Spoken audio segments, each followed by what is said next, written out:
Hello बच्चों, let's read this question. The above given characters belong to which of the following? हमारे पास characters है 1. Made of sclerenchymatous cells. 2. Generally absent in primary phloem. 3. Much elongated and pointed. Options है phloem fiber, xylem fiber, companion cells और sieve cells.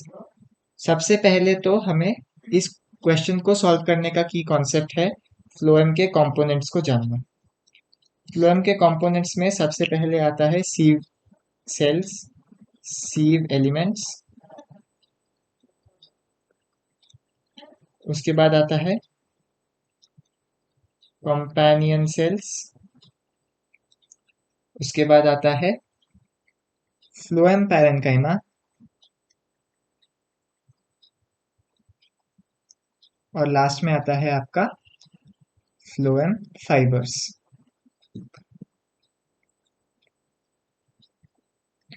यदि हम बात करें तो ये तीनों सीव एलिमेंट्स, कंपेनियन सेल्स और फ्लोएम पैरेन्काइमा ये तीनों लिविंग होते हैं और जो हमारा फ्लोएम फाइबर है वो डेड होता है।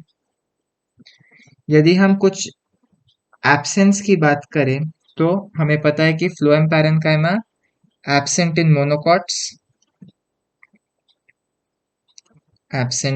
मोनोकॉट्स, और जो फ्लोएम फाइबर है वो होता है एब्सेंट इन प्राइमरी फ्लोएम। तो एक तरह से ये भी मोनोकॉट्स में एब्सेंट ही हुआ क्योंकि हमें पता है कि मोनोकॉट्स में सेकेंडरी ग्रोथ नहीं होता। तो अभी यदि हम क्वेश्चन को ध्यान से देखें तो पहली कैटेगरी है मेड अप ऑफ स्क्लेरेन्काइमेटस सेल्स। तो हमें पता है कि स्क्लेरेन्काइमेटस सेल्स सिर्फ डेड टिश्यूज में पाए जाते हैं, तो इसीलिए कंपेनियन सेल्स और सीव सेल्स दोनों हट गए क्योंकि ये दोनों लिविंग टिश्यूज होते हैं, इनमें स्क्लेरेन्काइमा नहीं हो सकता।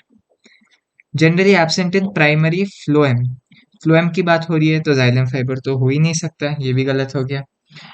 मच एलोंगेटेड एंड पॉइंटेड, तो आप यदि देखिए तीनों कैरेक्टर सिर्फ एक चीज सेटिस्फाई कर रहे हैं, वो है phloem fibre. Hence, the correct option to this question is option A, phloem fiber. Hope you have understood it well. All the best.